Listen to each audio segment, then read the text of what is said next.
And I gotta get construction crews in here by Columbus Day, so we got a guesstimate how long? I've got 4 really good guys. 1 week, we're gone. That's fast. I need the job.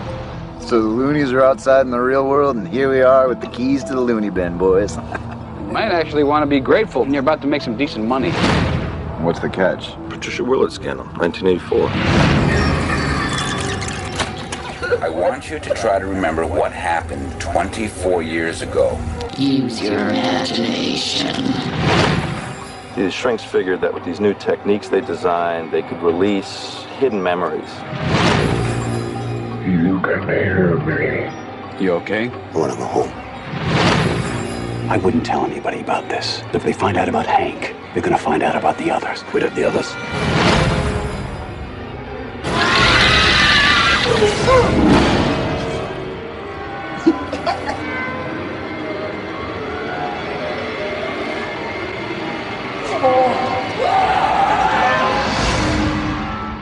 I want to come home. I am so sorry.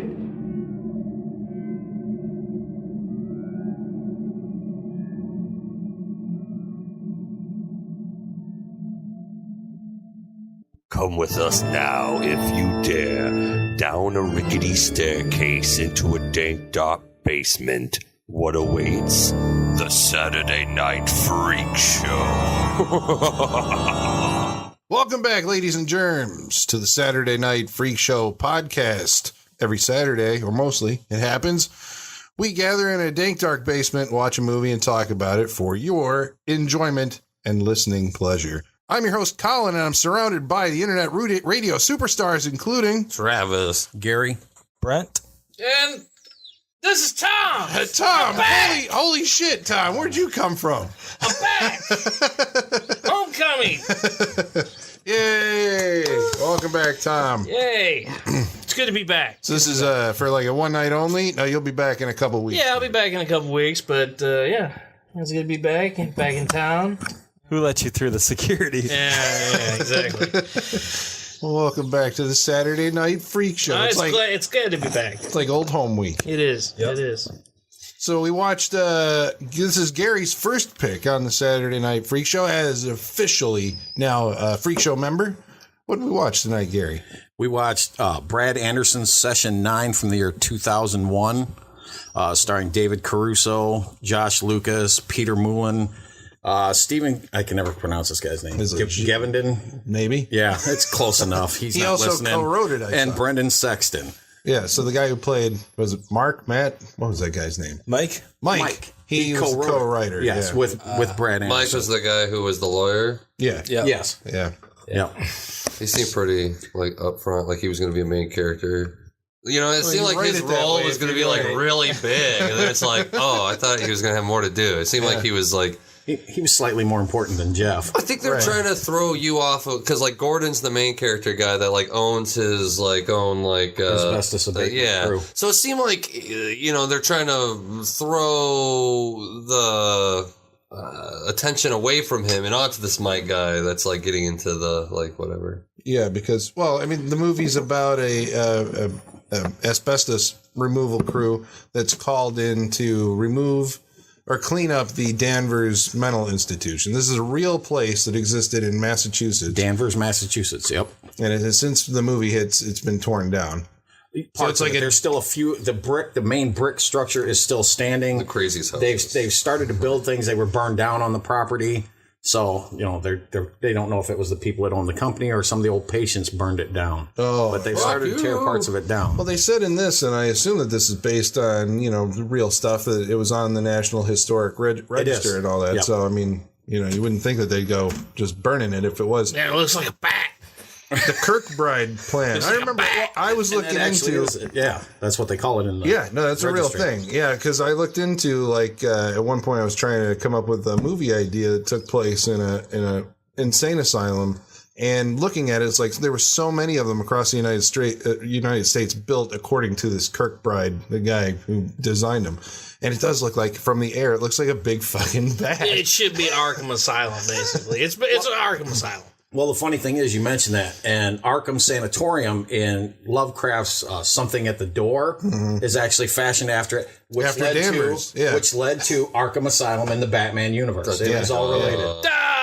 But all this one. But I was saving it for here instead of saying it during the movie. So. All right. Before we dive to it, okay, this movie confused the fuck out of me. What? Someone's got to fucking brick by brick lay this thing out because, I'm fucking lost. Okay, and we should say, spoiler warning. Spoiler if you haven't seen it, this is about to get spoiler heavy. Because, I think we've always been, we've always been a spoiler show. I got lost. Yeah. I don't know what this movie was about. Someone's got to lay this out for us. So, what did you think the movie was about, Tom? Dude, a lazy asbestos crew? Yeah, kind of. I mean, I was wondering, are they going to do their job? And I thought they were going to be You had to find out about, aside from okay, you guys got the job. Then the whole rest of the time they're just that guy with his girlfriend. I know. It's like they just exposition to know who the characters are the whole time. This movie was the slowest fucking movie ever, for one. Because, it was hey, they're getting this job to fucking do asbestos crew, and then they're working on asbestos crew. It's day one, working. Well, how desperate they are. You already know, from the get-go. He's I can do it in 3 weeks. 2.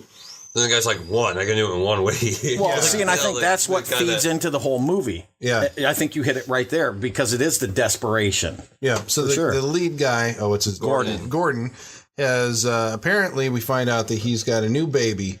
There's some trouble at home. He may be losing his job, his company. He needs his company, right?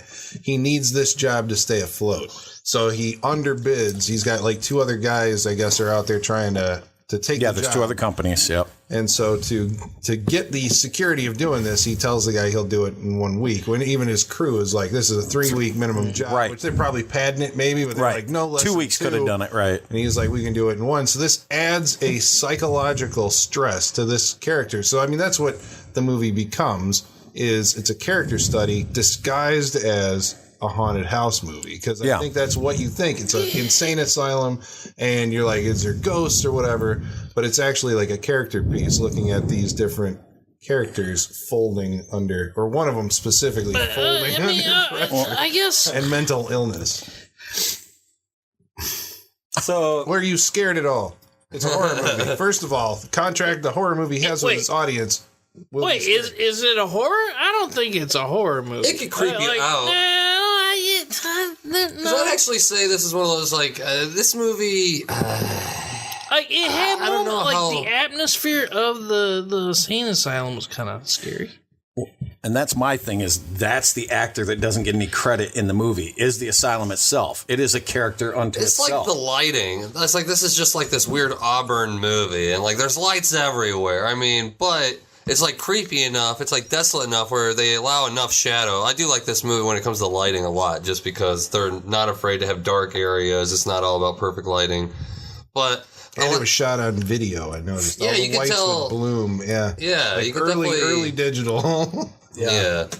But I think later in the movie, when you start to lose lights, I think it gives the movie power, once again, where you're imagining some ghostly shit happening when really it's just no, the generator in it. Well, even when one of the just everybody's minds. When one of the characters appears, he disappears at some point, and you're so something must have happened to him. And then he appears later. A character sees this guy in the stairwell. That was cool. And at that point, I mean, I remember when I first watched it, I'm is this a ghost? Are we seeing this guy's ghost? Or the ghost is using the image that they know of Hank, this guy that, the smart aleck rude guy of the group, yeah. Well, Josh Lucas. Me, I've seen it 30 times, so I know how it runs. But I mean, the first time I saw it, I just happened to trip into it on demand, and I thought, well, I'll check it out, And as I'm going along, I'm I wasn't quite sure. Usually I'm pretty good at figuring out what's going on in the movie, but there's just too much that made it look like it was one character. I don't want to give any spoilers yet because we'll get further into it. But I do like how they drug you along, and the whole way it still left me guessing right up to the end. Mm-hmm. On how it was going to go. See it coming. Yeah. It was a ways into it before I was. It was either at the reveal or right before it. I mean, it kept me in the dark for a while. See, I kind of saw I saw a lot of it coming, and I saw Like, I knew it wasn't a ghost movie because there's no ghost. Like, if it was a ghost movie, ghosts would have revealed themselves earlier. They would have done certain cues to that's interesting. Well, they like show them. I mean, I've seen enough horror movies and studied the genre enough through college to know what a ghost movie would do, and they didn't show any tipped of the itself cues. that it wasn't an actual ghost movie. Well, but I think they're going for a shining ghost movie. You know what I mean? That's what I think they're going for. It's not like the long-haired, white-dressed Jay goes. You know, they're going for that shining where a man's going to somehow get obsessed with this building, then go crazy for his family. I mean, it's kind of what they did do. It's kind of what it is. Yeah. Even in it The just Shining, doesn't tell you there's ghosts. They do stuff that trips it that the place itself is haunted. In this one, it shows it trips no way in. There's nothing that tips its hat that the place is haunted. You have, like, that character, Mike, who was going to be a lawyer, who, like, somehow... I mean, this is the weirdest character of the group, to me, just because... they just have exposition about, like, you know, the dude, the landowner or whatever he is, the security, the groundskeeper or whatever the hell, shows the guys around when they're bidding the job, and he's just explaining, like, oh, this is the scary room that happens here. Here's the hydro, whatever. Here's the... You know, he's... explaining to everybody why you should be freaked out of this place. Then, when they're just talking about, it came down for whatever budgetary reasons, the one guy's like, and Mary Hobbs.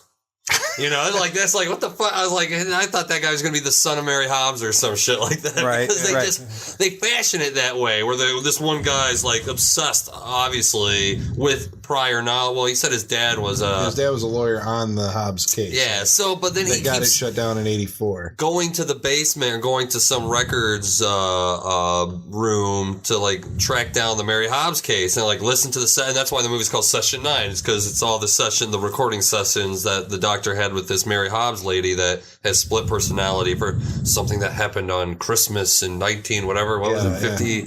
I don't know if it's that year. Yeah. And Lowell. And I think that's why that's the only ghostly thing to this. Yeah. Is it just has the creepy, like, you know, I think what that's is it, Mary? Because you hear these tapes, like, played over a lot of other stuff. I think, you know, like, after you've seen the movie, when you watch when you're seeing it again, it's all about these, like, she's repressed the memory of what she's done by splitting her personality and becoming other people, and, like, that's actually what's happened in the movie that we're watching. Right. Yeah. So they are related, you know. Because I actually, this is the second time I watched it, but even the first time I watched it, right from the get-go, I knew, Garden killed his wife and kid, and he's repressing his memory. That's why he's, like, looking at the phone, and it says home, and he's just staring at it, because he can't remember that he killed them. So that he just knows there's something going on. Yeah, to me. Yeah. Just even the first time I watched it, just because you never see you see his wife and kid across the street, and then when he, like, shuts the door, always, you hear her, like, what are the flowers for? And it's very echoey. I'm like, oh, she's dead. Yeah. Plus, you saw the white roses later. They were covered with, like, red stuff and blood, and that was definitely. But then if you look at I don't want to give away the end, but when we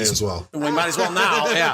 Well, at the end when he's doing the pictures, the tank's on the ground with the red paint spilled out, and it's the same thing you saw in the van. Yeah. That's what threw me, and that's okay. When we were talking about the ghost element, when they first found the tapes, Gordon cuts his finger, he gets the dust in his eyes. So I'm thinking it's because the blood's been spilled. Now he finds this, that kind of, and it was a red herring, but it kind of made me think along that line. The tape is, like, somehow releasing. Like, it lets it out. Because like all these guys are experiencing some kind of thing. But Gordon heard it the first time through once he was alone. Now, here's the thing. I watched the special features, and Peter Mullen, however you say that, the guy that played Gordon, he's talking about the actor. He's on the roof where they do the roof scene. He said, for a brief second, he goes, I don't know where it came from. He goes, I thought about, what if I jumped off of this roof? He goes, no, I'm not suicidal. He goes, and I don't know if it was the creepiness of the place. He goes, but it kind of got to me. And he does talk about in one other scene where he knew he had to do some of these heavy scenes with the thing about the kid and all that. He went to be by himself to get himself in character, and he heard somebody call his name, and he's thinking, I'm expecting somebody to come around and go, oh, sorry to interrupt, but we need you on set. He goes, and no one came. Yeah. He goes, so the place did get inside our heads, because he goes, it is creepy as hell in there. Yeah. The only time in the movie that they did do something ghostly, actually, and I thought this was really cool. I didn't notice it the first time I saw this movie.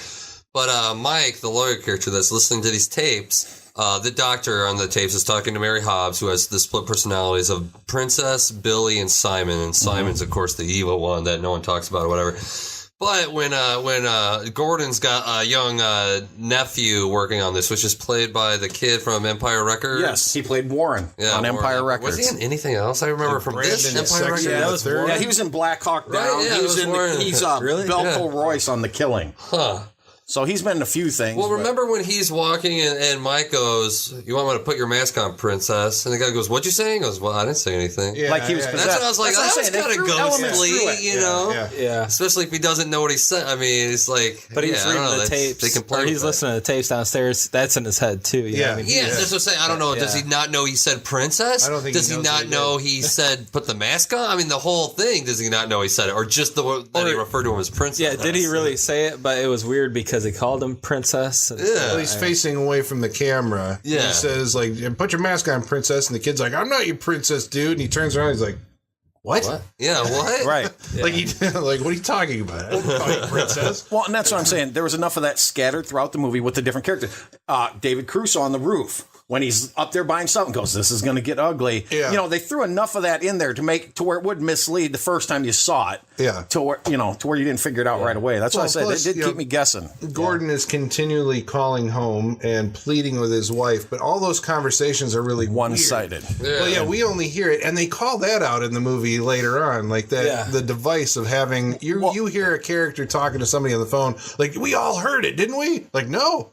We just heard you talk. Right. And kudos to Tom, because Tom called it out before Gordy could deliver the line in the movie. Tom's like, "We didn't hear Amy." So, yeah, I thought that was good. We didn't hear that shit.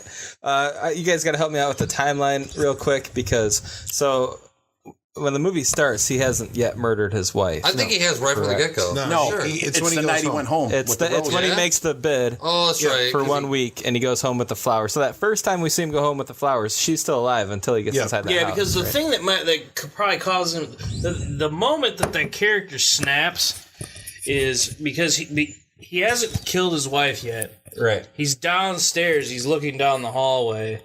And then the voice goes, "Do it, Gordon," or something like that, right? So he hears the voice in the asylum. You hear Simon's voice, which Simon's probably just which leads me to the end, but I won't bring that up yet. Everybody's that's demon, the big question basically. at the But end. like the question that probably got answered, then the only question is Simon a ghost that possesses people, or is Simon just basically your inner demons? Yeah, it's just everyone's inner demons. We're wrapping or when you're just so stressed out. See, it's one of, I guess I always read it as, I mean, I think it's a red herring where they're trying to make it seem like a ghost, because I've talked to people who've seen this movie who do believe that it's a ghost because you have or some kind of whatever spirit, because it talks to Gordon, hears it apparently, or we don't know. When he walks in the asylum, a voice says, "Hello, Gordon." Yeah, and it's Simon's voice. We find out later on the Mary Hobbs tape. Yep. And then at the very end of the movie, you hear the doctor talking to quote unquote Simon and says, "Where do you live, Simon?" And he says, "In the weak and the wounded," which is my favorite line in the movie, because to me, every one of those characters is somehow wounded. They're broke down. It's like the asylum. And that was the thing that I loved about this movie. They're as deteriorated and broke down on the inside as that asylum is. Because if you look at the asylum from the outside, the building looks nice. Yeah. Till you get inside, and it's all broke down. Yeah. So are they. Yeah. And they're all susceptible in their own ways. So that's why I wasn't quite sure who it all took a hold of. Did it just get Gordon, or did it get into other people? Well, Mike was definitely a prime suspect for that. Well, they all seem to have the person was the kid. No, because it's all of them. Because the Hank, he gets this. The place basically makes him rich or whatever. He finds these coins in the basement, and he goes to. He's I thought that was to that with the scratch and wins, and he's like, "Hey, I got you some scratch offs. Here you go." Yeah, he's portrayed as just a very untrustworthy or a very.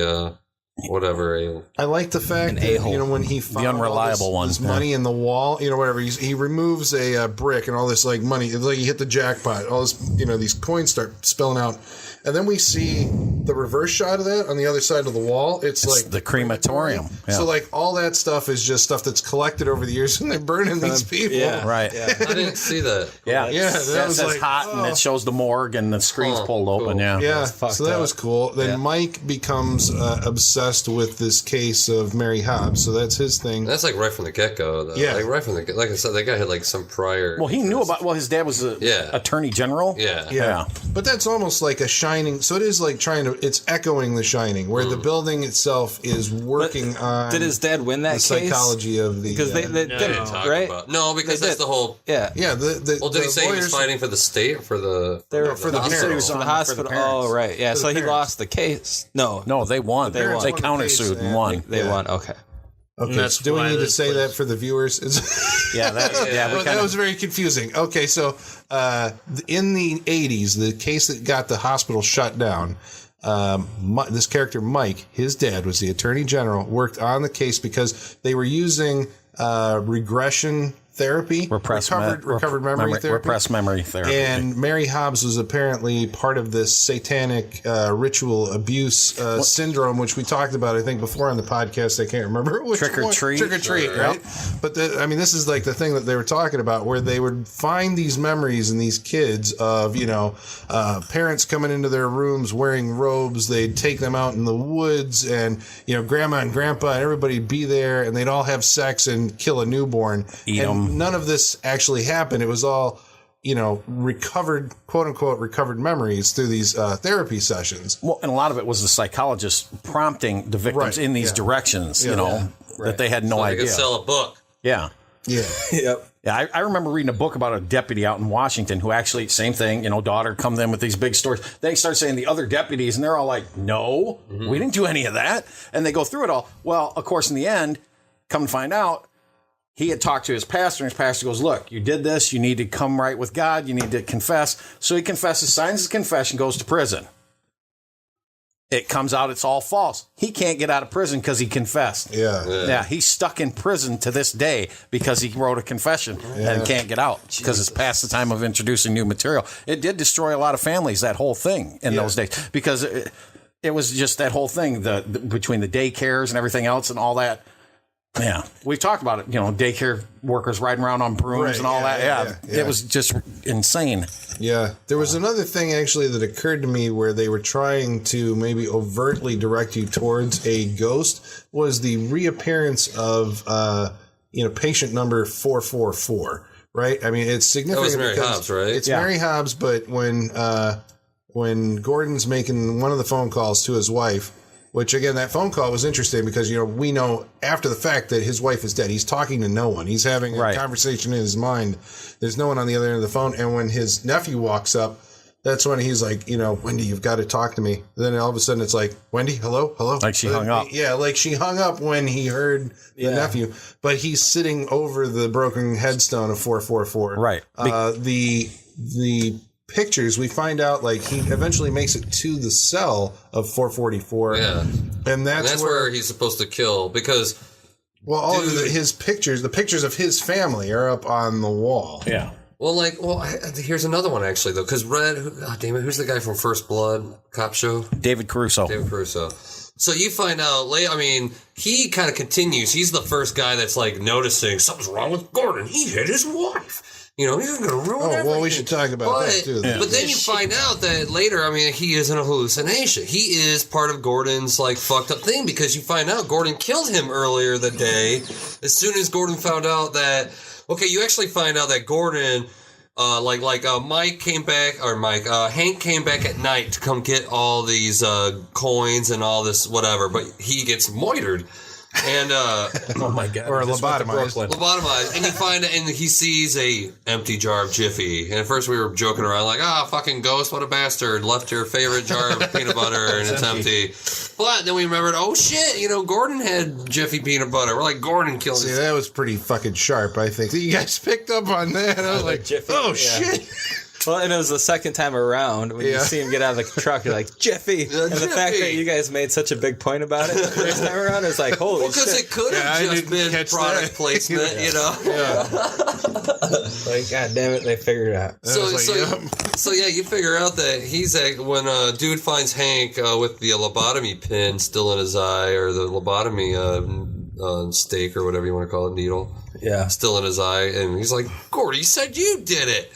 And he attacks him. So you find out he's talking to a hallucination for the rest of the time of that character, and he keeps telling him to wake up, Gordy. Yeah, which but he has repressed. I think that's kind of interesting that, like, you know, maybe this is just for the sake of, you know, movie storytelling or whatever, but here's a man with mental illness where his mental illness is trying to cure itself. Yeah. Right. It's trying to, you know, pull him out of hallucination. It's like, you need to wake up. You need to take a good look at him, you know, because it's like you are deceiving yourself. I like the way that Gordy's psychosis, like, you know, kind of, there's all these like hints about it. Like, first of all, it's like, what's wrong with your leg? Oh, I think I pulled a muscle. Later on, you find, and then when he admits that, like, I hit my wife, which he didn't hit his wife, he killed her. But all he remembers well, he is did hit her first, in fairness. Yeah. So then it becomes she splashed, you know, something on me. So it's like he's becoming more aware of what he's done, I guess, as the movie goes on. And we are, too, along with him. Well, and the other thing, too, is that we didn't touch on yet is they do play off this whole tension between Gordon and Phil, which is David Caruso, about Phil undermining him, almost like he's trying to take his company away. You know, he wants to take over. He wants to be in charge. And they do play that off. And I love how they start out they're talking to Jeff, the kid, you know, Gordy's nephew. And they're like, oh, you better hope you get some of Gordy's genes because he's like the Zen master. Yeah. I've never seen Gordy lose his cool. But we start to see Gordy losing his cool, you know. In a very severe... Right, especially that first scene on the roof. He may be messy in the front, but I'll make sure he's... And that's what's so great about it is the party in the back when he's going to be business in the front. He may be a party in the back, but I'll make sure he's business in the front. Well, I like when they had to get that in, Yeah, and I liked when they came in and Hank and Mike... And Hank goes, is this the new guy? And he goes, yeah, they call it Jeff. You know, they have Jeff. no... the way the guys, like, the way they're they hazing interact. him. Yeah, I know, but it seems genuine, you know? Yeah, it does. That's what I'm saying, I like the writing of this movie. It's like, it's very clever, I think, in its writing because it's building these characters and telling you a story at the same time through them. Like, you get to know a little bit, like, about each one of these guys. And, I lost my fucking train of thought. You get to know each one of these genuine guys through their dialogue and their characters. I just think the only thing lost it. that was insincere was the don't fight, was turn the right. Phil and Hank thing. Because I don't think, like, if someone steals your girlfriend, I don't think you keep them in your business. I just don't. Especially when you're a small contracting it wasn't business. his business. He is trying to get rid of Hank. If Caruso had his way, he would have kicked the guy to the curb like 6 months ago or whatever. Right. Well, and Hank and Gordy tells him, I don't think he's a liability. Yeah. And he goes, well, I think you're wrong. And he goes, I don't care. You got it? Yeah. Well, it was just the interplay between the guys seems very genuine. It seems like conversations that you can imagine these men having with each other. Well, at a workplace, absolutely. Yeah. Mike just said creepy things to people to throw you off. Right. Well, Mike was really creepy was that character to just be like, no, there's something deeper in this. Did that strike you as like maybe he was the least experienced actor? No, that struck me as he was the most devious. He was the one that was probably... He was supposed to be like he was supposed to be your fucking, here's Johnny. But they do that with Caruso as well. Like, they make him seem like he's, you know, Caruso may be the one who's killing everybody. I think they have to do that with everyone, though. Right. Yeah. Well, you never get the impression that the kid's doing it. Right? Well, the kid is too stupid to do anything, in all seriousness. He's the victim in it all. Yeah. You know, he's just struggling along. He's not really part of the crew. So he hasn't developed the relationship. He's the new kid. So he's there to get the laughs, like you said, party in back, but business in the front. The what are you, lobotomy case, and he's drooling the stuff out of his mouth. He's the dumb kid. He's basically Warren from Empire Records now that he got a job outside of Empire Records. He works somewhere else now. He's still Warren, a little bit older and longer hair.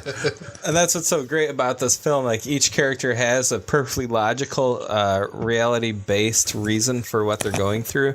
And even the fact that they are actually, they're like every situation that they're going through, like having or going back and watching it a second time, you're like, well, that makes sense because the generator was out, or because somebody pulled the cord on the power, or because this or that. Like, everything does check out. There's nothing in this film that doesn't check out without the supernatural.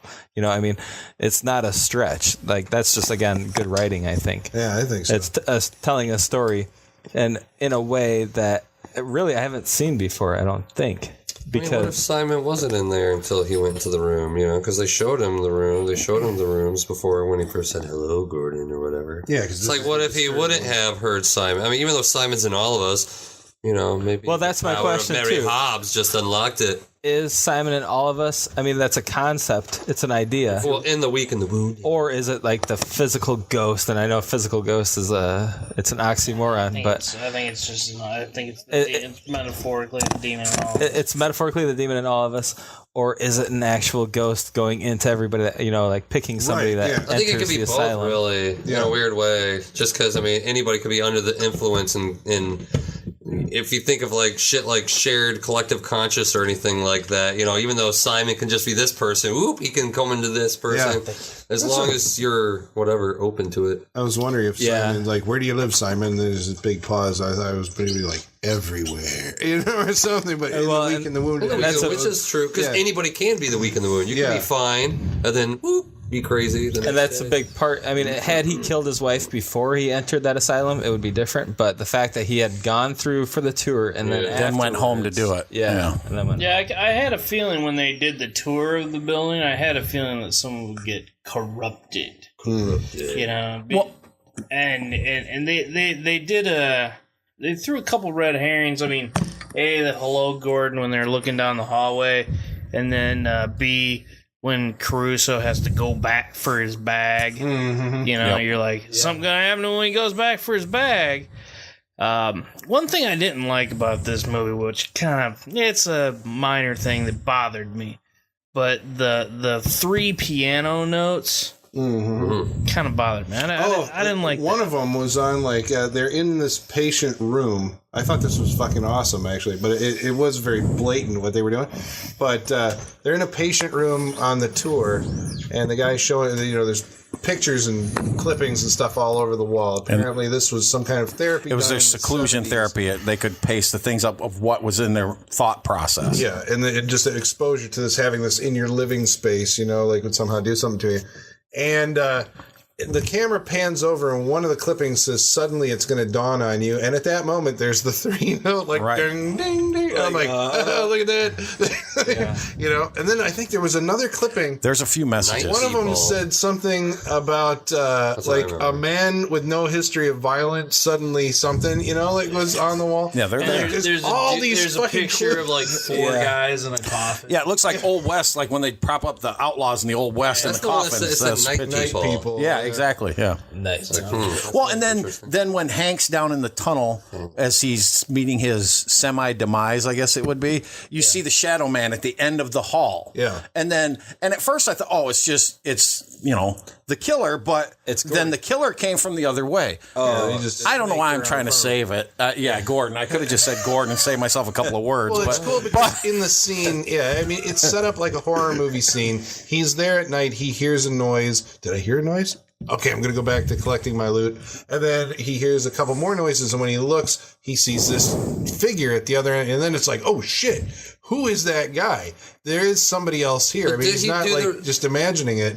And then when he ran runs, the other direction, he runs into the killer again. Then he runs into a room full of pigeons. Pigeons out in the country. I can't remember. Hank doesn't do that because when Hank's roaming around because he was lobotomized, he keeps saying, "Hey, what are you doing here?" Which is the last. thing. But did they actually show that in the movie? Because I remember they showed the nephew saying, "Hey, recognize." I always like it when a killer recognizes the camera, like, "Hey, like in Friday the 13th, like, hey, what are you doing out here?" In that scene where Hank gets killed or gets attacked, you do not hear him scary. But you hear it later on during the reveal, right? In the recap. That was cool. Soft recap where they explain what the hell's going on. Well, that's when him remembering it, right? That's him. Hey, what are you doing through here? his, what are you doing here? At the start of that recap, I have to say I thought it was gonna be like a Fight Club type situation. And Caruso's looking at him, he's like, "You're me, I'm you," like that. I was waiting for that. Gordy's the only one at the asylum. The rest of them aren't there. So bad. I hate when that happens, like an identity. Oh Jesus, they're all him. See, I liked Identity. Yeah, I like it too. I like it. That's why I'm careful which podcasts I listen to. They're all fake. Certain ones I'm like, I love this movie. Yeah, let's see. I've been around these guys enough. Yeah, I don't want to listen to that. Don't listen to I know. What was a mirror? What was that one that Travis brought that we spoiled the hell out of? It was pretty good with the Christopher Reeves. Death Trap. Don't listen to Death Trap. Well, I will tell you. Seen the movie. I will tell you now because I've been around y'all enough. I was flipping every one of you off during Streets of Fire. I was like, all of you, because I love that movie. But anyway, I digress. Dude, I thought that movie was awesome. Okay, maybe I didn't flip you off. Then you're okay. See, I knew I liked Tom for a reason. I was the one that picked it. I still like that. We've probably made more enemies than fans with this podcast. I'm just holding on to nothing. It was great.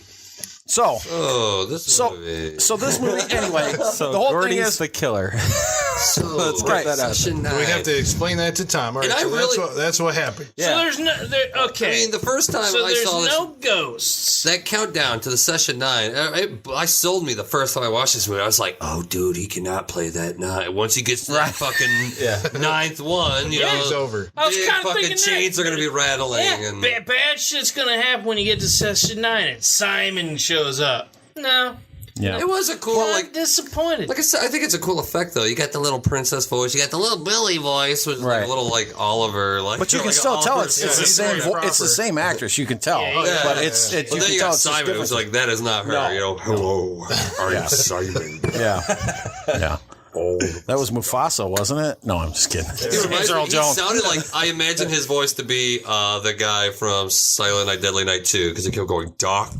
You know, like very. Yeah, it seemed very. Well, it was cool. And in the end, my own personal take on it, Simon isn't a ghost. He's insanity.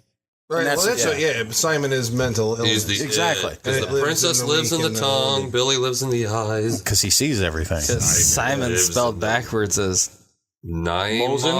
Namus. Nimos. Nimos. I took a shot. Took a shot. Hey, all satanic is inverted. We all need to take a shot now. So, session 9, guys. Session 9. Had a really cool, I mean, it's got to be the best, like, you see the cover of the movie is a fucking... oh, do we have that? I didn't even see it. Goddamn. It's the image you've seen 5 times in the movie. Oh, yeah. The wheelchair. The wheelchair in the hallway. Like, Totally that's the image. Like, they knew. Like, we've got a movie, guys. I'm disappointed. We've got this image. The film starts out, it's an upside down shot of a hallway, and at the end of it, there's a wheelchair, and then it spins right side up I kept as the thinking camera that there was going to be like a cool, like, little. Well, I mean, okay. I guess. But that book ends it, right? I kept thinking that there was going to be like a ghost or something freaky popping out. And you know what? I'm kind of glad there wasn't. I'm kind of glad it wasn't a horror movie. I kind of feel like there was the ghosts popping out as I was watching it because I was there with it. Like. But that was editing, right? That's the power of editing. I mean, really, you could look at that movie as a boring, well, not boring, but you could, once you like clinically look at the story, it's like, this guy's stressed out, killed his wife, doesn't remember it. Well, yeah, but this guy's stressed out. You could, exactly. It's all how you like. I don't know. Was it a ghost? I mean, Gary, you've seen it how many times? 30 times. Right around there, 20 to 30 times, somewhere in there. Is it still effective? I still love the movie. Yeah. And like I said, I bag on Caruso. And I guess I really do it because of NYPD Blue and CSI Miami. But, you know, I've loved him in other movies. He had his Caruso moment. Yeah. Fuck you. Yep. I was just going to say, I wanted Tom to deliver that line because he's the only one that's going to get it right. Because it's done with like a super tight close-up zooming. Yeah. Well, because well, that's where we're seeing everything break down. Mike is the middle neutral guy, you know, and he's kind of caught. You know, he's loyal to Gordy, but he also believes in Phil too. Yeah. And you're watching this; it's breaking down. It's like, and that's where you pointed out. He's like, well, how could Hank be here? You know, are you stupid? He's in Miami. Amy said he's in my. Well, we all heard her say that. No. Yeah. You heard her say it. We heard you on the phone. Yeah. We heard what you said. We didn't hear what she said. And then, so now they go back. And then Caruso looks like he's going a little nuts because he's like, so what you're saying is Amy wasn't on the phone. And then you can see the breakdown. And it's like, well, give me the cell phone. Why? Well, I want to call her. Well, you don't need to call her. I call her. And it's like this big argument. And they're telling, and Mike's like, no, I'm going to get out of here. I'm going to go to lunch. And they're like, nope, you stay here. And he's stuck in this whole mess. And Jeff's just standing there with his mouth open. Well, this when they hear the footsteps up above. And he goes, it's Hank. Yeah, which is the biggest laugh of the film. Right. Yeah. Who's that? It's Hank. Because he tried to be dramatic. It's Warren. Warren, just go back to Rob and Empire Records and stop. But he just spent 10 minutes trying to explain to people that he just saw Hank in the fucking stairwell. Because he did. Yeah. But again, then you go back and it looks like now maybe Jeff's slipping too. Yeah. Except for Gordy does see the coin on the floor. Yes. And those coins are scattered throughout the movie. But I love that when he sees that Caruso's got the coin, like he remembers Phil having it. Yeah, but that's another tell, right? Know? It's like because at that point you're not supposed to know that, but the fact that he reacts, so like, holy shit, he's got this coin. He's like, where have I seen this coin before? It's like that must mean that you've seen, Hank.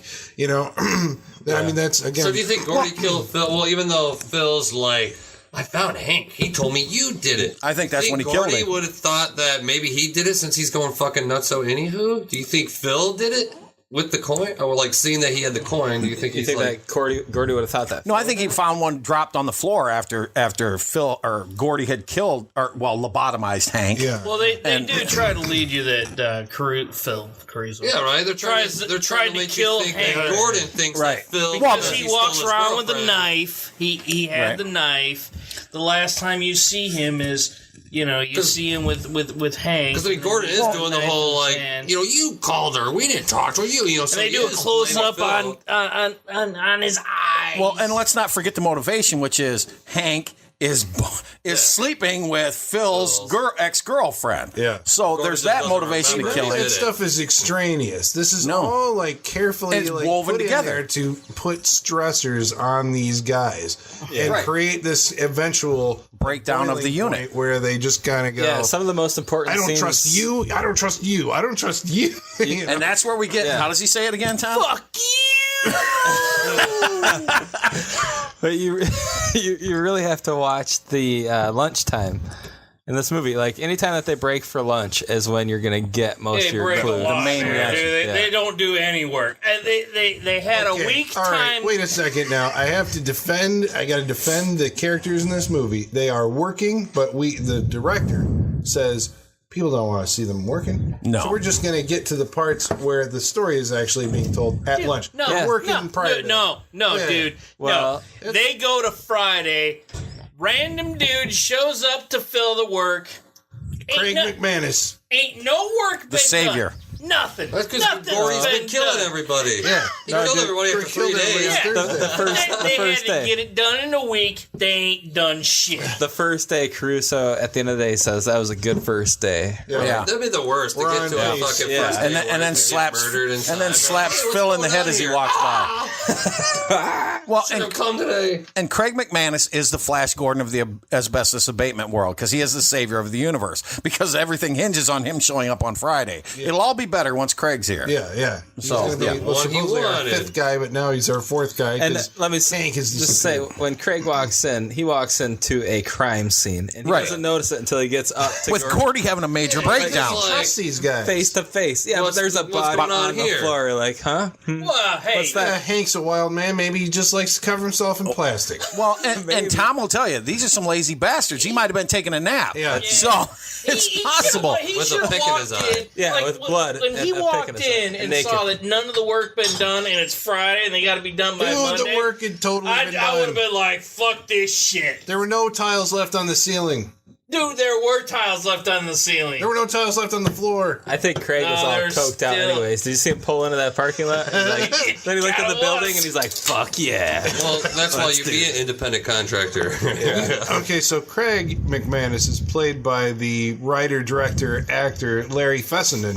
Well, I followed this guy's career for a while. Really? And he's like, Glass Eye Pictures? Glass Eye Picks? So, okay, well, this is a little sidebar. Larry Fessenden is like this guy who makes these horror movies and founded his own little studio in New York and writes, directs, produces, stars in like a fuckload. Like Ty West came out of he's like a modern day Roger Corman. Ty West came out of his stuff. I mean, there's a bunch of other guys that are doing like these little movies. Any titles that are most famous might be Wendigo. He did one called Habit, which I really like. He did one called No Telling, and he did one called The Last Winter. I think those are the only movies he's directed. But he's produced like a bunch of other stuff, all these other, filmmakers, and he shows up in little bit parts. So not anything good. No, a lot of them are good. Yeah. Perspective. Yeah. Not Bringing Out the Dead. What the hell was it called? It had Ron Perlman and the kid from Lost, the guy who was in Drive Shaft. I Saw the Dead? Yeah. That was one of his? I want to say he produced it. He's in it. He's one of the guys in it. It's him and... Oh, it's him and Simon Pegg? Dominic Monaghan. Aren't they the two guys? Oh, yeah. Simon Pegg was in another version of it. I'm thinking of... yeah. What? Sorry, I forgot to silence my phone. That was me. Hello, Gary. We are here to talk about Simon. I just pissed my pants. I heard this like 1920s. It's my noir. It's my noir ringtone. This may be like way off the course, but I go to my friend's house the other night, and they've got a radio hooked into a outlet, and I guess when you turn the bathroom light off, the outlet dies. So when you turn it on, the radio goes boop. And it was like, oh! Well, now I don't need to go. Yeah, I was just like, so that was my kind of Simon moment there. I thought that was coming from the laptop. I was like, what the fuck? That's what I thought it was over there. Sorry about that. I'd like to think it was Simon, right? Just like I hate Children of the Corn too, because I'm like, fucking corn, no way. It was he who walks behind the rose. I don't like to think that it's some normal thing. Yeah, I like to think contaminated corn. Yeah, do you? See, I'm on the other camp. I'm like, there are no ghosts in this movie. This is all mental. It's all insanity. Yeah, I'm with I can't see any signs of ghosts. But why would he kill that? My only problem is like, okay, I get him killing his family, but why kill everybody else? Because I mean, okay, obviously he maybe have some problems with Phil. Yeah. But he doesn't have problems with Hank. He doesn't have problems with Mike. He doesn't have problems with his nephew. Covering up why did he kill the McManus? But it's not to cover up anything because he's crazy. Well, that's his. Well, it's the same reason, like The Shining, why he has to kill his family. Why right? did he kill But Jeff? like I said, that's his family, though. I don't see why he has to kill these other four guys wandering around the. That's why I could buy it was a ghost. Well, yeah, but when what's his face, the regular caretaker shows up, The Shining kills him too. With the axe, right? The black because dude. he's like in that. Yeah. But in that, it's because he's the house even says he's the outsiders that come into this domestic situation, and and you have to take care of him too, or whatever. I think the ghost is out to do no good. I mean, it is going to kill anything that comes into it.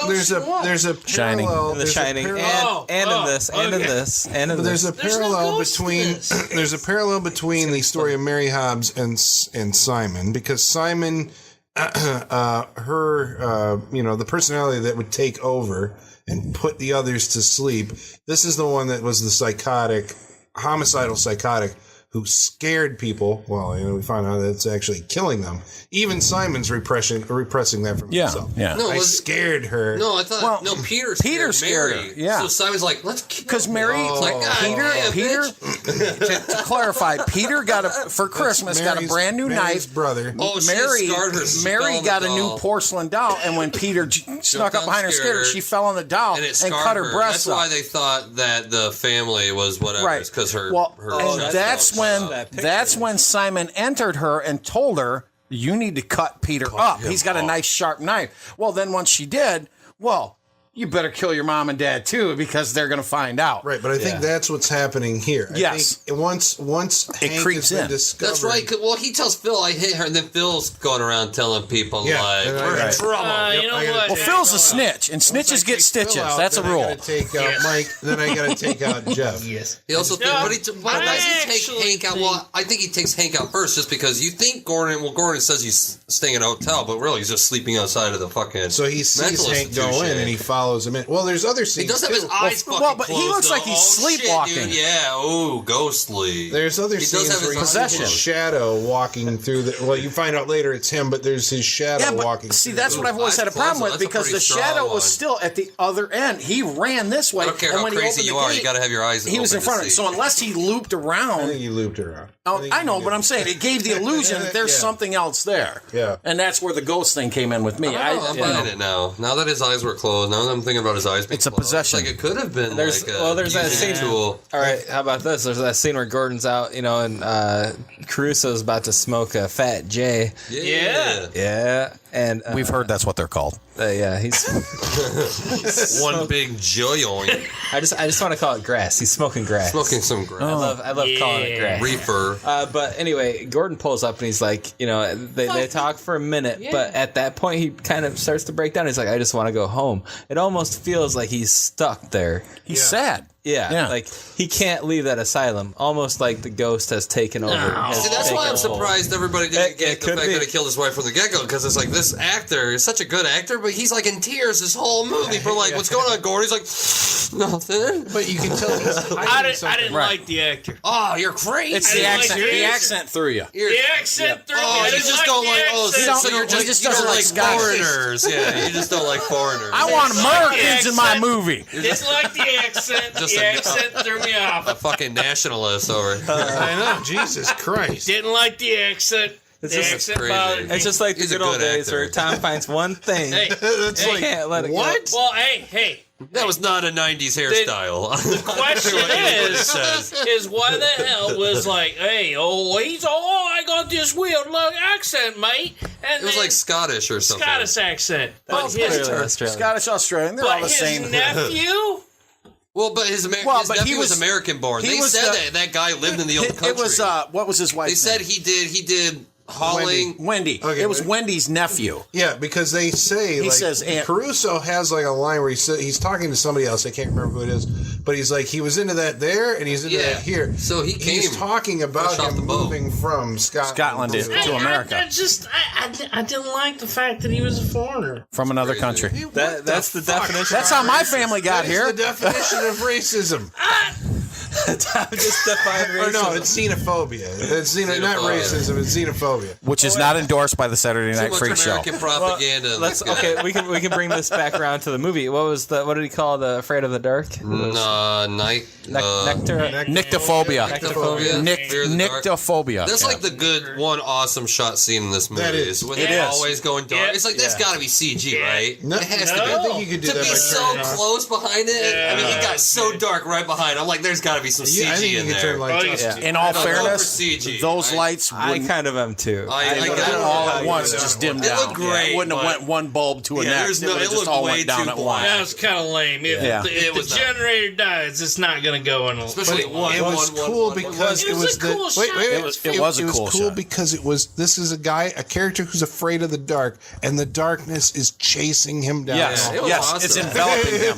I know it's a cool shot, but it's not going to happen. And I Well, believe that Go a ahead. chain link light system may do that. Like, I bought it. Well, you believe that all you Once want. again, I'm going for Ghost. I believe someday The Cindy ghost is Crawford's going to coming to my scare house, him. but I bet it ain't going to happen. What did you say? I said, I believe someday Cindy Crawford's going to come to my house, but I bet it's not going to happen. But no, and that's the thing. And when it shows where he gets that one spot where there's the light coming through, and he's out of breath, and he's having a panic attack. He's inhaled that was a really shit good. ton of And I'll give him that. Yeah, He's too. come a long way from That's war. also what he said. So, Like that scene that's was all good. it would take. It's like he's like a fucking swamp thing or something like that, where he just needs to touch the sunlight and be like, light. Well, because you notice he's not breathing moving. because He's like, terrified yeah. that this is his, even his when he life comes running raft. out, he just wants to run as far away from that building as he can. It is a very intense. And he's got asbestos dust coming off him. At that point, he doesn't care about lung cancer. awesome. It's all coming off. It might as well have been a wall of fire. Yeah. That's cool. Tunnel. That was a really good scene. Yeah. Poor guy got killed for eating an Oreo. Yep, that's what happened. Well, stay out of people's stuff. My dead wife's Oreos. Yeah. Well, before we do wrap-ups here, I suppose we should talk about... so Brad Anderson is the guy who made this movie, who's gone on... Is this his first movie? I want to say he did something before this. What was it? Hold on. I researched it. He did a lot of like Homicide: Life on the Streets, The Shield. He's done some Boardwalk Empire. Prior to this? Yeah. Oh, yeah. so just Homicide: TV. Life on the Streets was before this. Oh, okay. Absolutely. So he was doing TV. Your Boardwalk Empire, that's pretty recent, within the past 3 years. And if you look at least, most 3 of or the 4 characters years, so. in the movie, all of them at one point or another have been in either Homicide: Life on the Streets, Law and Order Special Victims Unit, one of the Law and Orders which he's been on, or NYPD Blue. What actor hasn't been in a while? Well, that's what I'm saying. They're all tied together. No, I'm saying this group, they've all worked together before this movie. And this is before, like, I don't know if Josh Lucas is famous anymore, but it seemed like he had his moment in mainstream. Well, he was in The Hulk. Stealth killed it. Yeah. Stealth killed it. Stealth killed it. Okay, so but this was on his way up. Oh, the Ang Lee's? Yeah. That's why I don't remember. That's well, okay. All right, I take that back. Hold on. That and Stealth killed his career. Which one? Hank was in the Hank, the guy with the mustache. Hank was also in American Psycho. He was Craig McDermott. Shit. Yeah, that's right. He was. He was one of the cards. Like, this is my business card scene, guys. I like that actor. He was a good actor. Yeah. Actor. Brad Anderson did, I want to say, he would, like, after this, it's like, he did The Machinist, which is the one that Christian Bale famously lost, like, a fuckload of weight to play the skeletal machinist, which is another psychological Wait, drama. don't ruin it. All right. I haven't seen it. Okay, sorry. That's all right. Just don't say no more. It's a psychological. We have to be gentle with Brent. Yeah. Say no more. And Have you seen it? I have not seen it. Well, then you need to see it. It's decent. I didn't think that one. Well, I remember maybe not reviewing The Machinist. I'm totally going to. I didn't think it was get past The Machinist. a movie where like it required an actor to make that great of a fucking sacrifice. It was like, wow, you for this movie, really? Yeah, all right. It's not like Stallone eating a few extra pies to put on the pounds for Copland. Or Pacino, De Niro doing it for The Untouchables. I mean, it's like The Machinist. But did you ever hear? I mean, originally, but it's effective as hell, dude. For the I don't know why we're talking about this, but the Batman Begins, Christian Bale gained a ton of weight originally because he was bouncing back from The Machinist. Well, no, because he thought that what's his face Christopher Nolan wanted him to be a bulky Batman, and he was like, no, that's too much. Didn't Tom Hardy put on it? Tom Hardy put on a few pounds for him. He put on on a few pounds. Yeah, he bulked up, but it's all. It looks like muscle. What else did Brad Anderson do? Well, he did The Killing, the show The Killing. Really? He's been working on that, and our buddy Warren, Brendan Sexton, he's in The Killing. So again, these guys have worked together and continue to work together on different projects. Trans-Siberian, that was another Brad Anderson was it really? film. Man, I like this guy. Wow. And Peter Mullan too. He was in Train Spotting. He's the drug dealer in, but he also like Mother or something. That's his name in Train Spotting. It's like it's been so long. Mother Superior. Yeah, but he's like a director or something. I want to say maybe he did Angela's Ashes or something like that. I don't know. Well, he does direct, but I looked through his directing credits and I'm like, I really couldn't speak knowledgeably about any of them. Gordon, he is a director. Okay. Oh yeah, I can picture him in Train Spotting. Yeah. I can picture him in Train Spotting. I love the accent. Should we wrap this? Yes. Well, first of all, before we wrap, we gotta get to the mailbag. Mailbags at the beginning. Do you think? Well, we can't because they're talking about the movie. Are they? Get it out of the way first, yeah. All right, so do we have like a mailbag theme song? Maybe we should. We need one. We should all just yell mailbag really loud on the count of three. I'll think of another one. No, let's not do that. Mailbag. Okay, that was me by myself. All right, now edit point. Yeah, let's. Jonathan, I'll think of something. Jonathan Kehoe.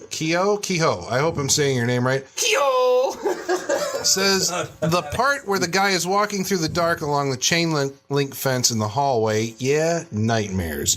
One of the most terrifying moments I've ever imagined myself in while watching a horror movie. Well, the chain link fence. He's talking about Hank. Hank. Yeah. Being chased. Well, you see the Shadow Man. Yeah.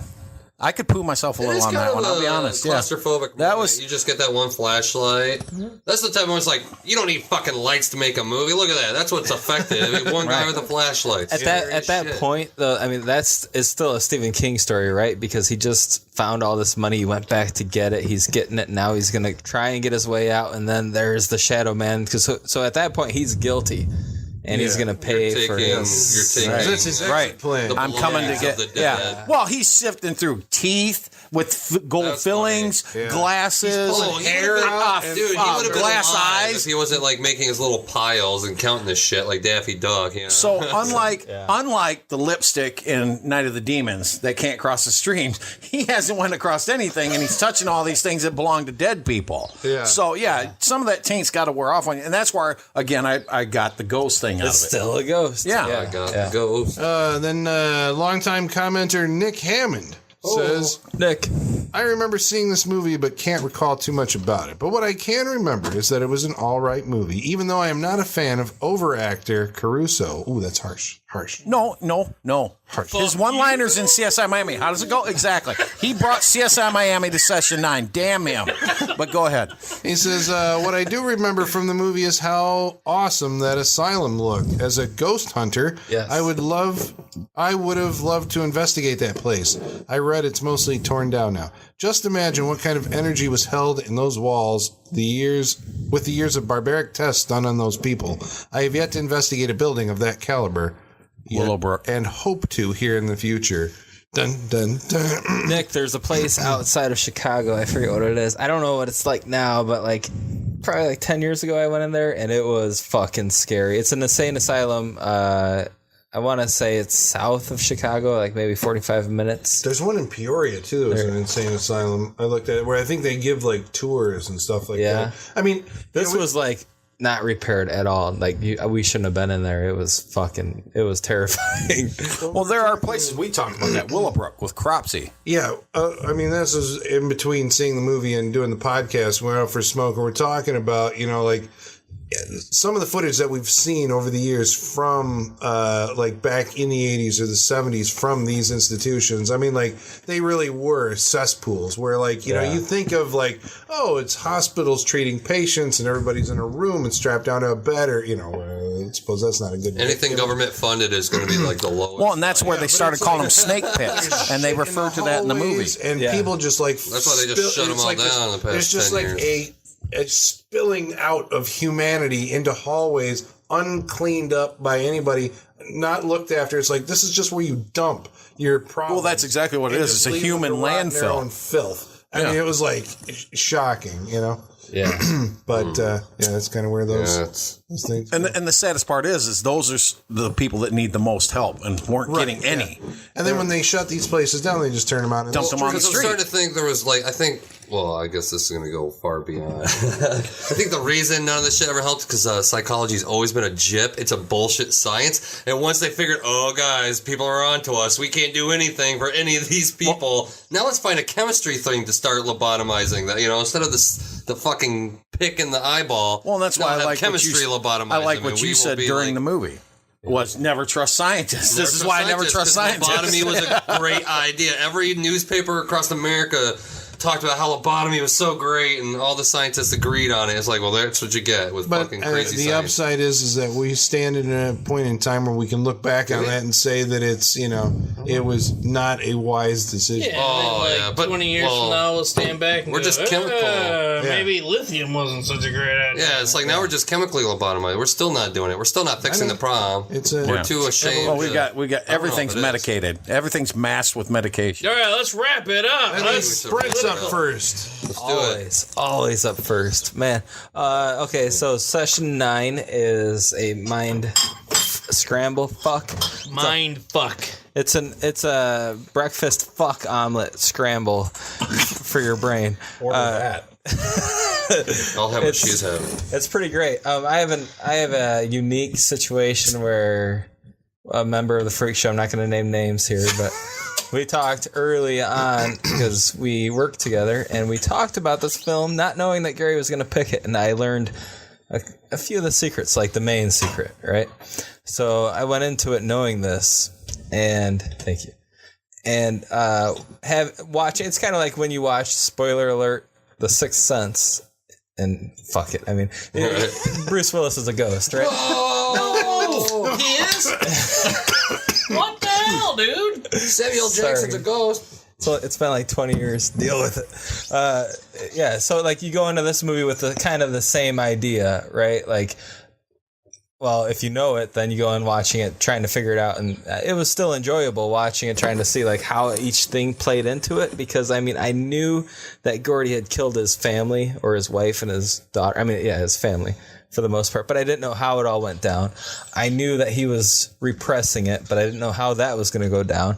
So I'm still kind of watching this with a fresh eye, and while I'm watching it, I kind of have the best of both worlds because I can discover it for the first time, but at the same time I can look at it analytically and see how all the pieces fit in together. And I've only seen it this one time, but I think it's flawless. I mean, I definitely want to go back and watch it again because I think it works as a psychological thriller. I think it works as a ghost story.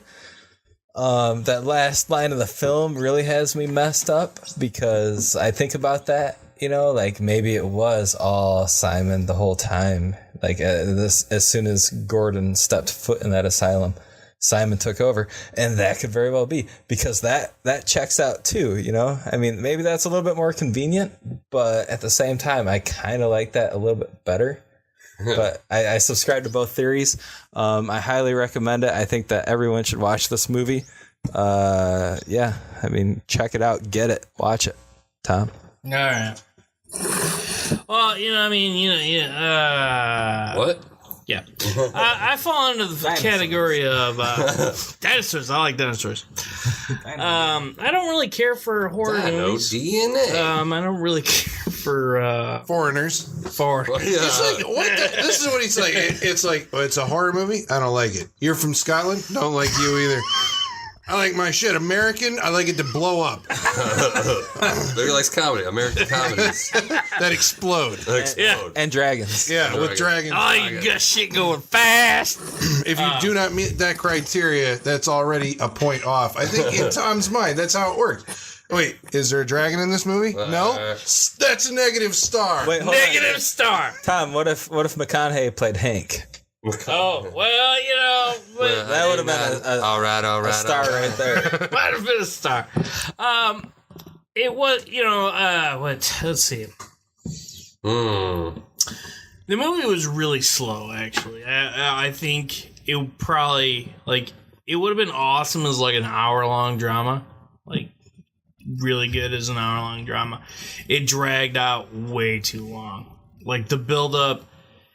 Most horror movies, to say it's a horror movie is kind of almost a misnomer because, big word. Nothing happens in, the first 45 minutes, practically. It's the last half hour is when stuff actually... the whole thing. ...actually goes on. So, if you are going to watch it, just fast forward the last half hour. Boom! You're good to go. You're in for a treat. I'm shaking my Tom's head. cliff note in the movie.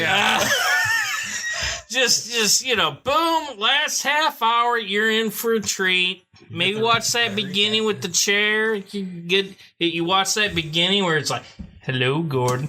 Fast forward last 45 minutes. All right, hold on. Boom, you're good. I'm calling you out. This is how Tom says he listens to the podcast now. Yes. That he's not on it. He fast forwards to the wrap-ups. I'll listen to the intros. I get the intros. Fast forward. Boom. That's all you need. What'd you say earlier? He wants the entree or the appetizer and the dessert. He doesn't want the entree. Yeah. Right. It's attention deficit disorder or something. There's no...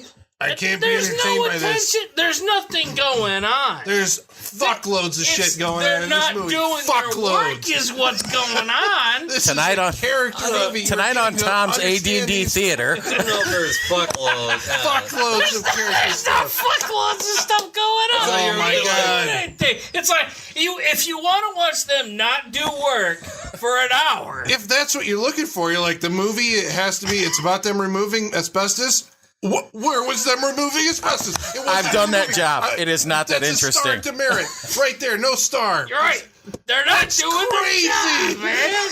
They're not doing their job. It's not about them doing the job. Hey, they worked so hard to get that bonus. I forgot about this. So hard to get the bonus. The whole goal was for them to get the bonus. They didn't even do a damn bit of asbestos removing. What kind It's like running a long distance race. You don't do anything the first 3 days. You do it in the last 4. That's how you do it. Oh boy. So yeah, session 9. Watch the last half hour. It's pretty good. Do you recommend? Is that a recommendation? Well, it was a half recommendation. Watching the last half hour. Which you have to get through, but anyway, okay. Yeah, so this is Colin. I'm going to do my. No, I think Session 9 is in. So what was this? 2001. 2001. I want to say that this is one of the best horror movies of the 2000s. I mean, I would say there's maybe 50 good movies out of 10 years. 50. That's pushing it. Yeah. Okay, so I would this say is one of the good horror movies. Well, of the past, it's 15 if you don't. It's 15 if you don't count Japanese ghosts. Right. Well, I'm saying worldwide. Right. I think you could find 50 good horror movies in a decade. This is one of them. Okay, so right, maybe it's higher, maybe it's in the 20s. I'd say maybe 20. I think it's a very sharply written movie with a lot of not innuendo. What am I looking for? Subtlety, which is a thing I think that again is maybe a lost art. There's a lot of subtlety, to the and nuance to the characters and to the plot. And the way that it's constructed, it is like a kind of a little puzzle box. It's like you have to have all this setup in order to have this payoff, and like all of these things working on each other to it's just, that's the stuff that gets you involved. That's why I'm saying there's a fuckload of stuff going on in the movie. That's why you just hey, whose skip wrap all up of is it. this? So it's interesting stuff that keeps you absorbed and involved through the entire running time of the movie. And I do like, like as we've been sitting here, it's like I think you can see this as a supernatural movie, or you can see it as a psychological horror movie. I think it's a psychological horror movie, right? I think it's a psychological movie. It's psychological, not horror. Yeah. But psychological. People died in People it. died, and it was Murder creepy. is horror. Yep. But they brought it on the right themselves, according to Caruso at the end. But I would say that this is, it's because of the, and the acting, I'm going to say I think all the guys had good parts. I think that helps, if you're an actor and you've got like a good role, like all these roles are pretty fucking good for those guys, and I think they're all ably performed in some cases, most cases, I think better than the material suggests. And wasn't this like a comeback role for Caruso? Like he had kind of gone underground and people forgot about him. Well, that's after he had went through his whole ego trip about NYPD Blue, and he thought he was the end-all, be-all actor, and then he did a few so-so movies. I did like Jade, but yeah, he did kind of come back those on are this like one. big studio movies. Right, and this is his comeback to the arts. Yeah. I mean, it's I think it's a sharp movie, a good horror film. I think that you need to see it. That's a recommendation. Yeah. It's crazy that I like this movie, but I do agree with Tom in a little bit where I think this does play better as like if it was like an hour long or 45 minutes, just because I don't, like I said, there's like, I mean, all the characters are interesting. I think Mike is not interesting at all. His character is nothing. I mean, Gordon could have taken the role of investigating the hospital more, but he was going through his crazy, I killed my wife. So they split up that attention a little on the characters. I like this movie. I have a hard time going back. Movies that have like any sort of like a twist or once you figure it out, it's kind of like, it's hard to go back and be surprised every time. Or, like this time it was no, quite, it's just like, oh, look, peanut butter. Question? Oh, look, the thingy. Question, when you go back through a movie that you've already seen and it has a twist, the second time around, do you appreciate the construction of it? Like a puzzle box, like I was saying. Does it play more like that? But this one never really had that effect on me. Right from the get-go, I'm like, Gordon killed his wife and family, and he's suppressing it the same way this Mary Hobbs character. It's like I had this movie figured out, like right from my first time watching it. I mean, I like the little character tiffs. I mean, it's a good movie. I mean, I don't want it to sound like it sounds like I'm giving it like a pretty like down note, just because like I don't know. After seeing it twice, it's good the first time through, is what you're saying. It's really good the first time through. I mean, because it is one of those things where you're expecting a horror movie, you don't get a ghost movie, but you're still getting all this weird shit, And really, I guess to me, I mean, have like a scary like doctor talking to a girl like audio going over anything in a movie, and I'm like, oh shit, there's like a second movie happening that you don't see. It's genius. It really is genius. Like the distortion's kind of cool. Oh, it's awesome. Well, every single time they say the name of the town, it fucks up. Every time it has the same fucked up like what happened in or whatever. Right. But I do recommend it. I mean, I wish it was a ghost movie, like, yeah, it is I think that's my problem with it. It's a little too, it's more artsy than it is ghost. And I think that's why I ultimately like, You know, I've never been that much of a fan of art. I mean, I like art, but you know, the whole like Simon, I like the weak and the wounded, but you know, it has to be one of those like open-ended like thing for the artist out there to be like, right? It's in all of us, man. Because I can escape from here. I'm not trapped just here. If you're out there and you're weak and you're wounded, I can come to you too. So yeah. Yeah. So I recommend it.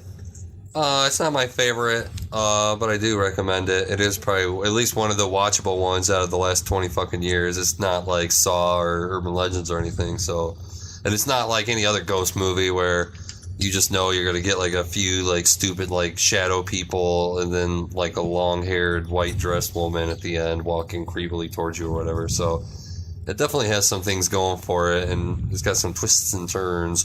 But I do think it could have been a TV show episode and still been awesome. Still a little long-winded, but I like it. Okay, it is actually my favorite movie from that decade. In horror, yeah. This is my favorite movie. I've seen it about 30 times, and honestly, I enjoy the ride every single time because I feel, I guess I work in the industry, so I know what it's like to try and get the a bid on horror a industry. No. I'm sorry, the construction industry. So, and I have yes, but that's a side job. No, and the cops haven't found all of them, so that don't count. So, but anyway, no, I do work in the construction, so I know what it's like to make a bid, and you got your family, you got all that pressure because you got to pay the bills. So I feel that part of it. I feel the claustrophobia in the hospital. There are scenes, and like I said, the hospital is the one actor that isn't credited in the movie because it really does set the pace. The interactions between the characters, I've been on construction sites, and a lot of it is the way it is. You know, we don't sleep with each other's girlfriends because that leads to fistfights in real construction sites. But it is a fun movie. Watching Gordon, I guess I'm kind of sympathetic for Gordon at the end because being a family man, now granted, I've had bad days at work. I've never went home and killed my family because I'm not insane. But what I'm saying is, in the end, you do kind of almost feel for Gordon when he's talking on the broken cell phone. You can see there's nothing left. It's broken. He fell on it when he was taking out Craig. And he goes, I just want to come home. I'm so lonely here. He's destroyed everything, and now I don't know if it's Simon's done with him, so he just goes on and he realizes he has nothing left. You know, so I do feel, even though he's a complete tool and he's the killer in the movie, at the end I do feel sympathy for Gordon. You almost feel sad for the character. He doesn't know he's the killer. No, he didn't. Yeah. And even when Caruso comes up and he's looking at the pictures and he sees his family's on the wall and he looks at Caruso still looks like he might be the killer because he just kind of looks like he checked out. But then you realize that's what Gordon saw him as, not as what he actually did. He actually came in and said, well, I found Hank, and Hank said, you're the one that hurt him. Did you really do that, Gordon? And then Gordon attacks Caruso and kills him. But I like what you said about how Caruso is almost like his Jiminy Cricket, you know, trying to bring him back out of this madness. And in the end, Gordon does need to wake up. He just needs Caruso as his mental alarm clock. And then he realizes what he did. And you see each character and how he did them in. Yeah. You know, but I do like how, to me, it's a tapestry piece because each character is woven into the other. And there's ways that it could be this person. You could see it being Mike, not so much Hank or Jeff. Those two are kind of simplistic to me. Hank is the greedy jerk that doesn't care. He's just going to do for himself, whether it be taking Caruso's girlfriend or off to casino school or stealing the coins out of this crematorium. Whatever benefits Hank, that's what Hank's going to do. He's unreliable. Caruso says that from the beginning. Mm-hmm. And Jeff is just kind of that dopey kid that got drug into it. It's his family thinks, this is going to be a great way for me to improve my life. And winds up getting whacked. So, you know, you kind of feel bad for Jeff too. But I do think it is a character study, like you said, set in a haunted house. And it's watching these characters, and this is what I said. You see the asylum from the outside, it's still gorgeous. It's still a gorgeous brick building, beautiful spires. But you get inside, and even the paint in the stairwells is so chipped and corroded and broke down. And I think in the end, we see that in all the characters. Gordon's just the one that it seeps into him first. It looks like it could seep into everybody else, and maybe it did on some levels. but Gordon was definitely the one that was taken first. And in the end, it abandons him just like it does everybody else because there's more weak and wounded to deal to.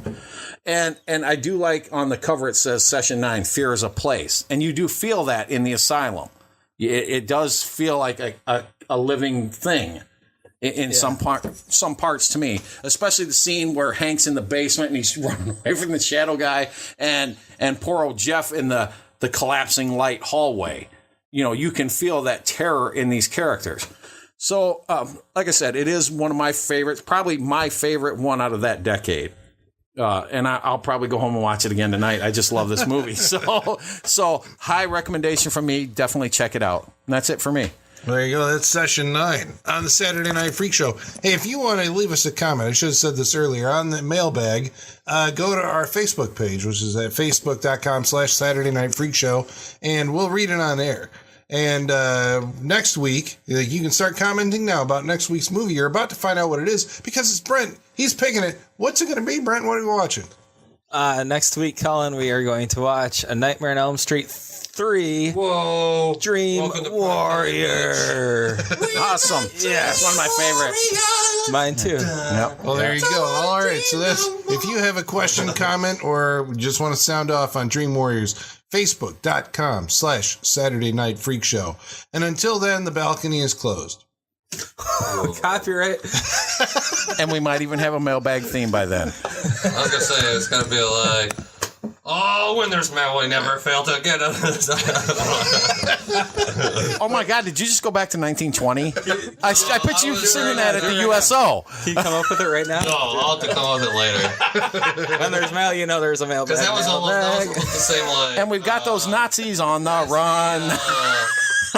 What's that fucking blue dog that was on Nickelodeon? Marmaduke. No. Pork chop. Blue's Clues? Shoeshine Yeah, Boy. Blue's Clues. Blue's Clues.